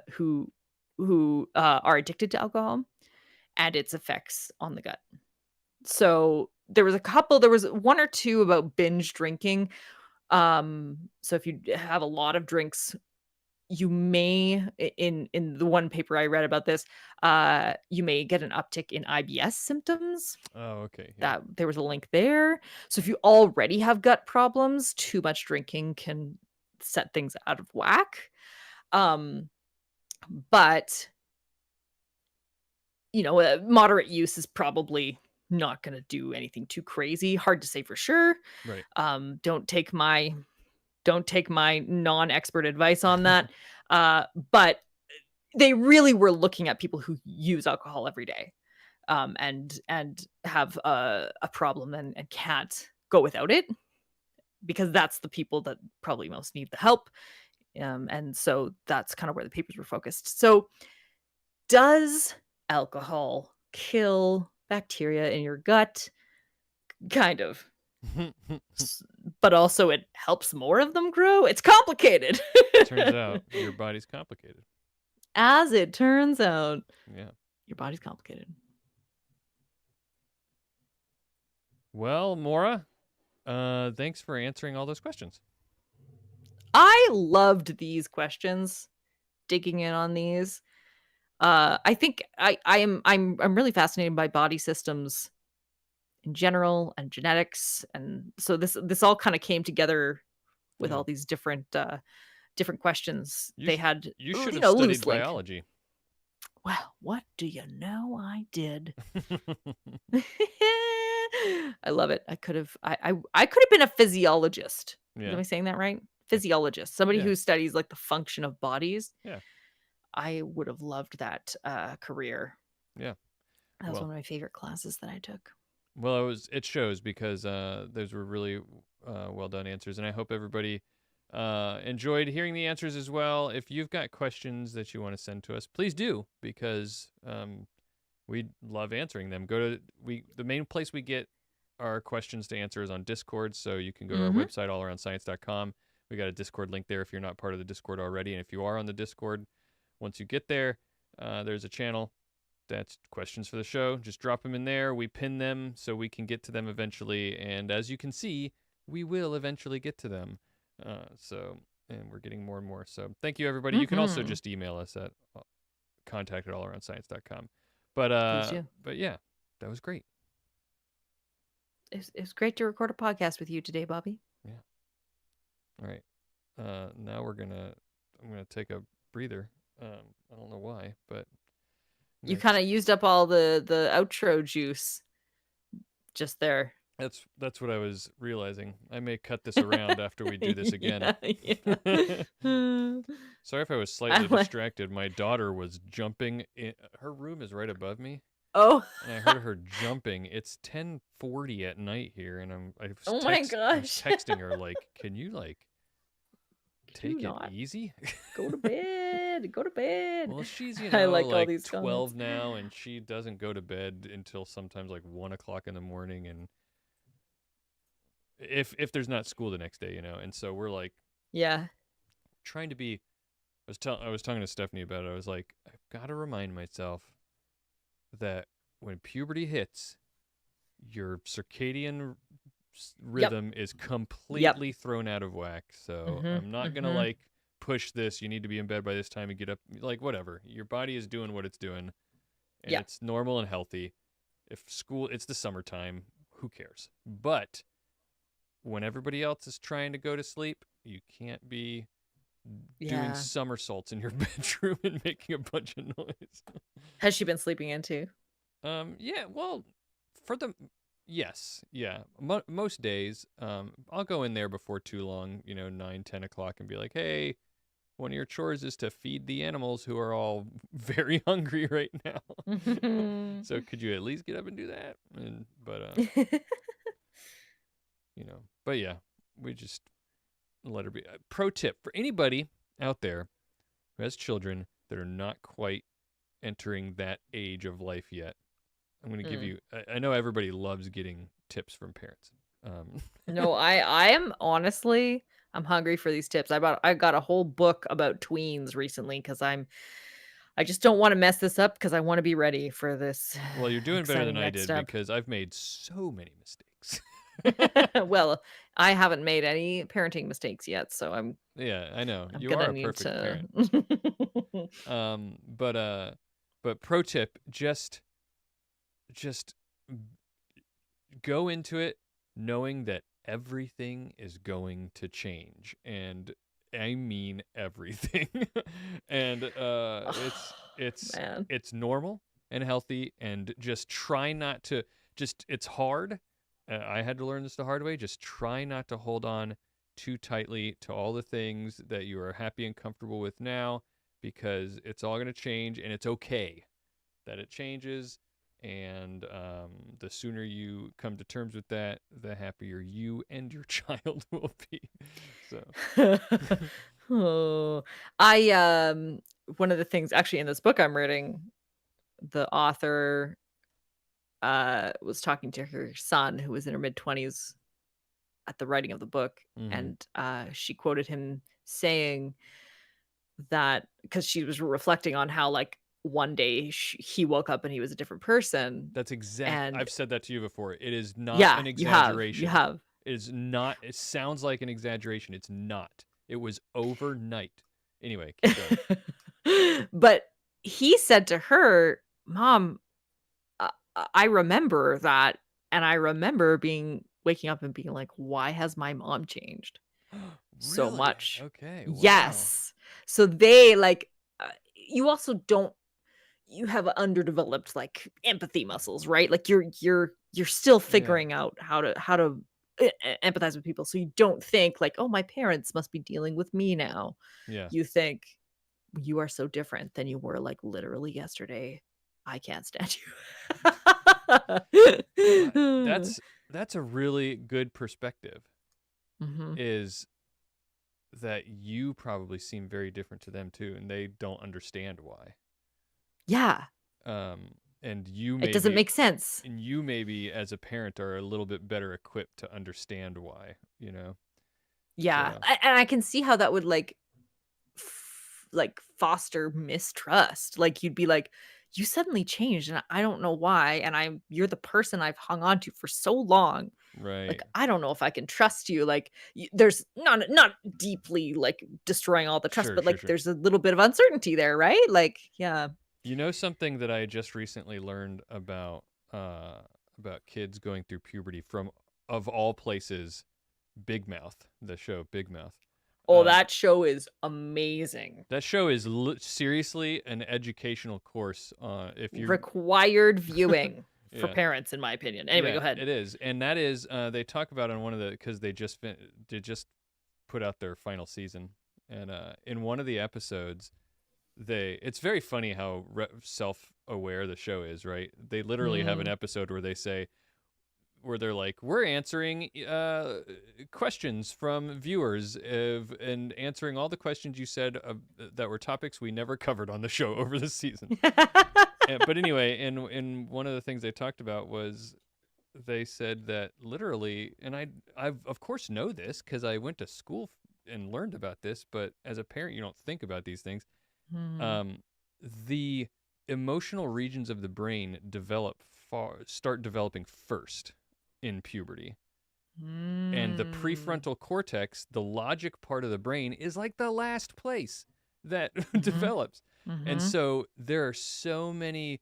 So literally, not only are you feeling all these new emotions as you're going through puberty, the reason you're feeling all these new emotions is because you are literally growing the ability to have very complex emotions, but you do not have the capacity to understand them yet.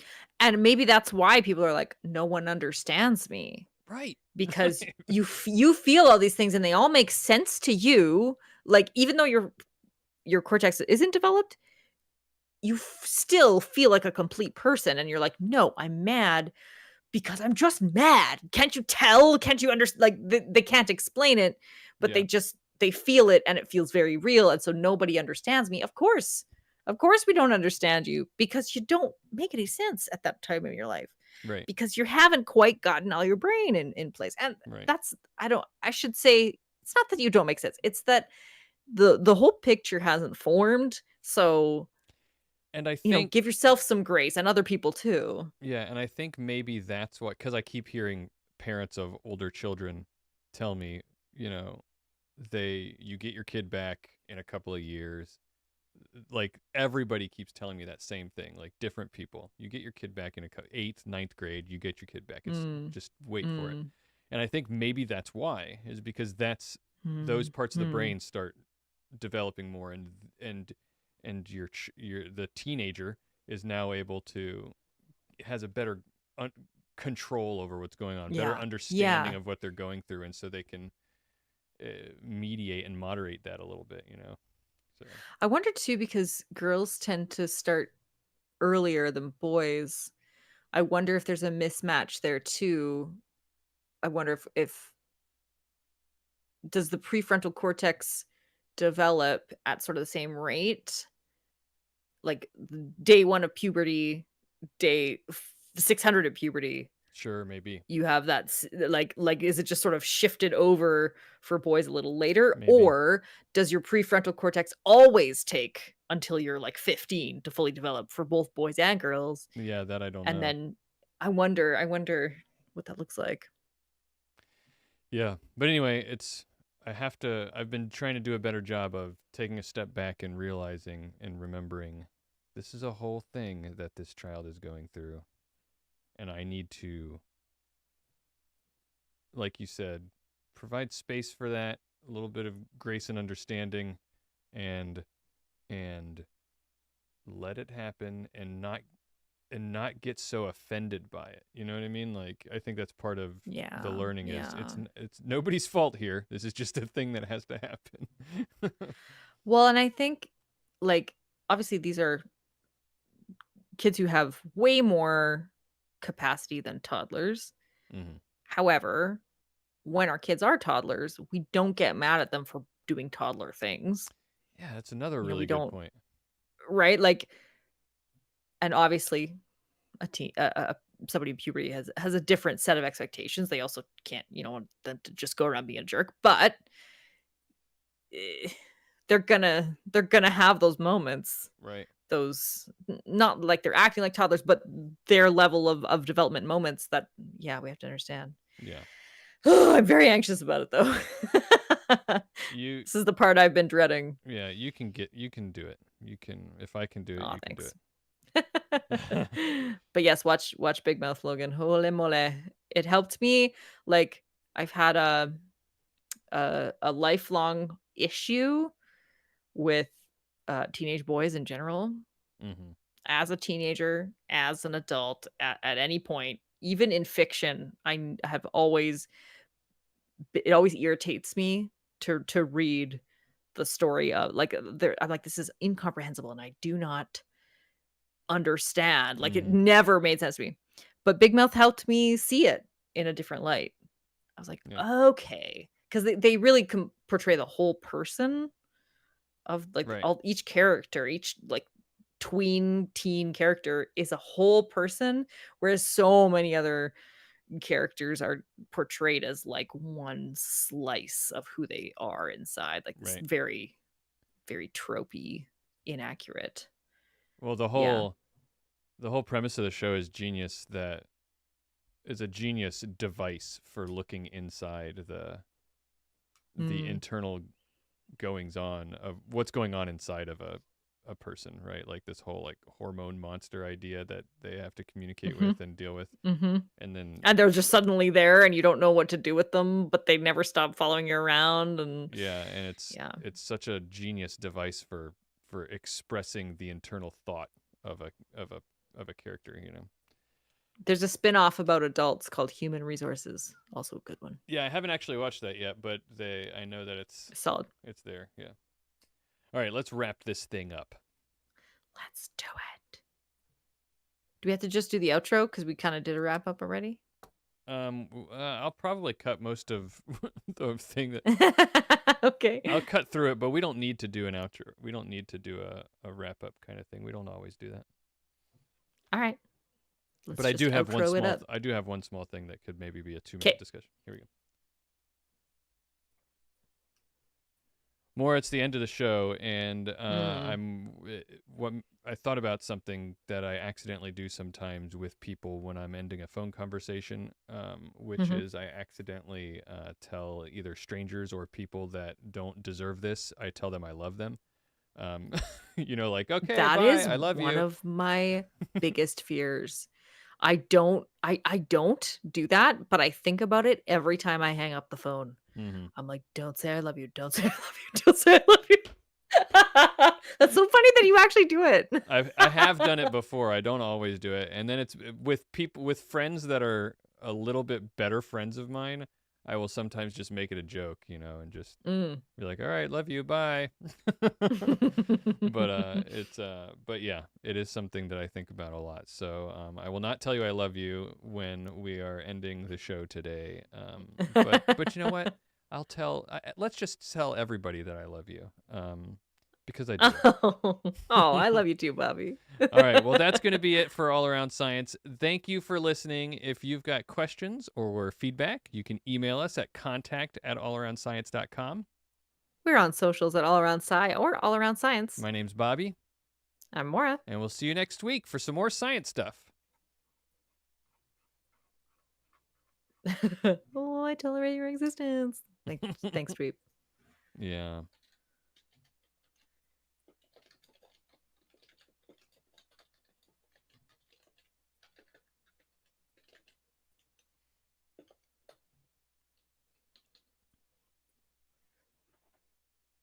Night, Logan.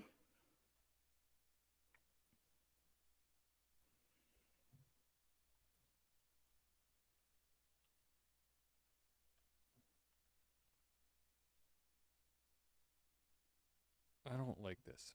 Being on the pill might be making you depressed. I don't like just don't like it. Me neither.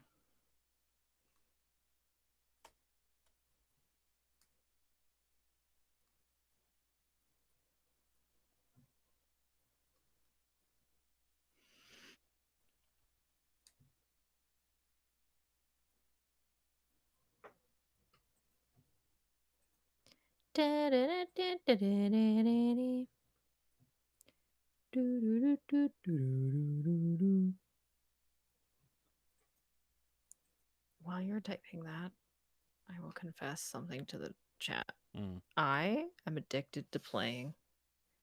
Maybe I shouldn't talk while you're trying to think of this. No, I got it. You're good. You good? I Google has like a block breaker game, and I play it all the time. It's just a web game, and it just I don't know, it turns off my brain. I feel like I always need a brain turn off game. And I liked there's like an old block breaker game that we had on our computer when I was a kid, and I always loved it.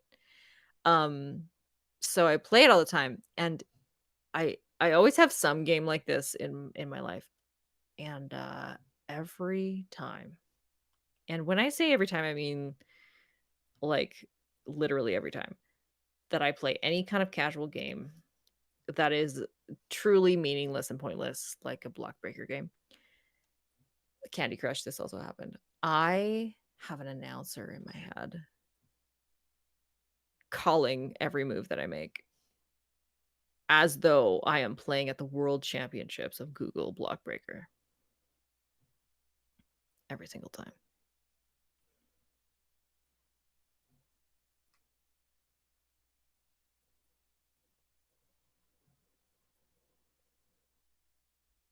There was a time in Candy Crush where like they had like a championship, and you could play a bunch and then you would like win tickets to this championship.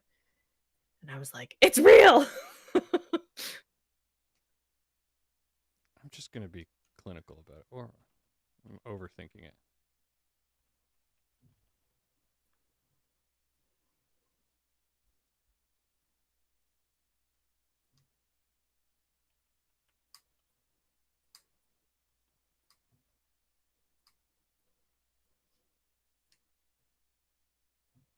No, I don't like that either. New research about the side effects of oral contraceptives. That's perfect.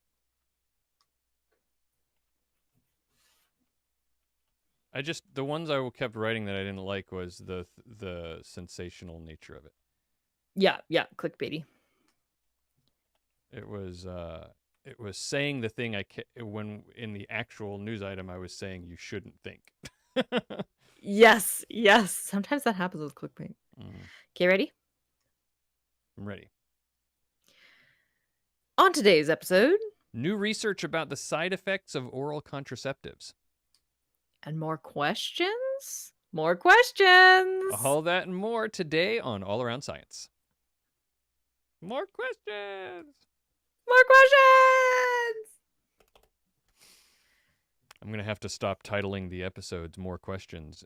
I think I did more questions, and then the next week I did even more questions. 2 questions. Yeah, that's all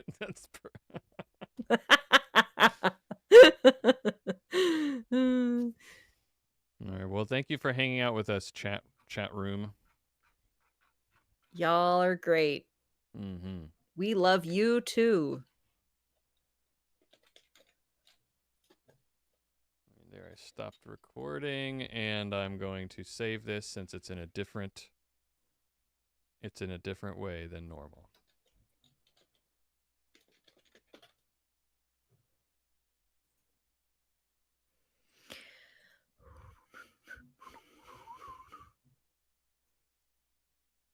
Next episode's 250. I know. I was just seeing that.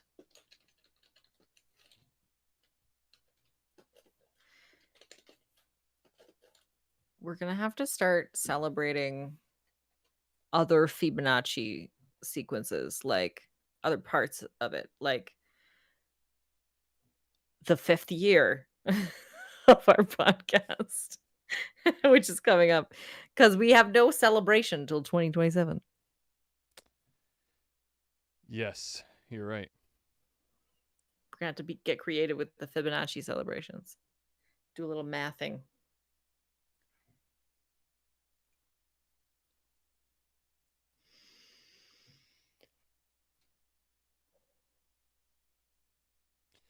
All right. Well, sorry, I was just getting distracted by the world that I put on hold while we started recording. So, all right. Well, thank you, everybody. We're gonna call it a night, and Maura and I have to get to bed anyway because we have to record in a few hours. So yeah, very soon. Bye, folks. Bye-bye.